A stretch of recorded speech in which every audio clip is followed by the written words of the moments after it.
The Mountain Valley town of Keene, New York is proudly showing off a new community recreation site. Students from Paul Smith College helped the town transform an old forest into new hiking trails in an unusual way. Our Jack LaDuke shows us.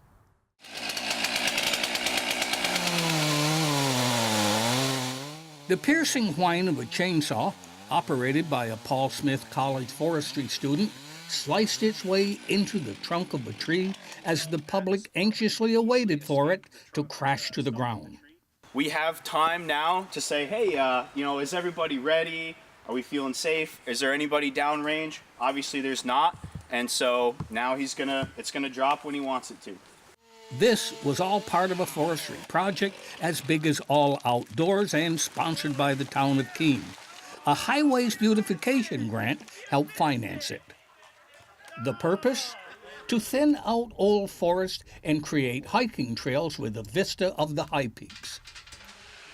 It was also a day of reviving tradition. A mother and daughter team of horses were used to snake logs out of the woods, replacing a multi-ton, earth-damaging diesel bulldozer. They're very low impact, so when you go out into a forest and you start felling trees and you bring them out and skid them out, you're not opening up as large an area as you would in order to get a machine in and out. You can pretty much just move the horses around the trees that are already there, and you don't have to worry about taking out more than what you already want to take out. At Paul Smith College, they learn how to manage horses, drive them, and do horse logging. Planning and execution for the Keene Community Forest Project took about a year. Today is the final step in the management plan that Paul Smith College has developed for the community-owned, the town-owned forest here in Keene. So today was really a show of what the work they've done, but also the ideas that they're trying to convey to people as we think about how we're going to use this forest. You know, what are the priorities here for the residents of Keene in developing this forest or using this forest?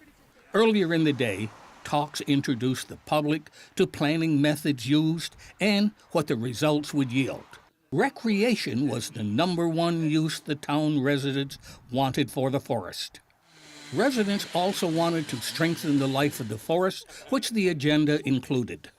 Some of the ideas that came up in discussions were thinning out the forest to provide a diversity of species so it could be better resistant to invasive species that are coming our way.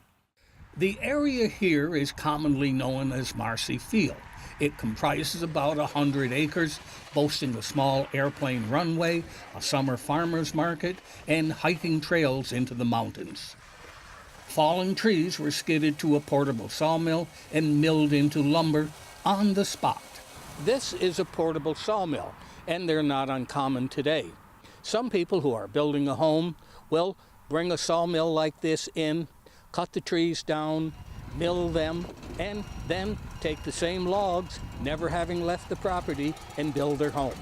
The logs were cut on the community forest, skidded over here with our team of Canadian draft horses, and milled up, and they'll be headed back over in the form of benches in just a couple of hours so that folks can use them along the trailways.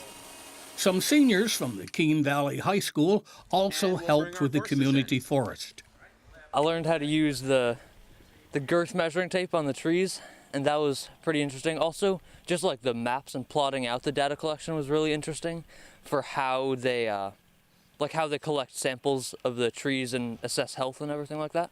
McLeod said that Paul Smith is a different kind of school with an emphasis on hands-on learning combined with classroom work.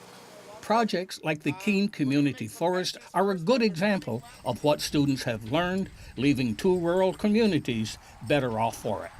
For Mountain Lake Journal, I'm Jack LaDuke in Keene Valley.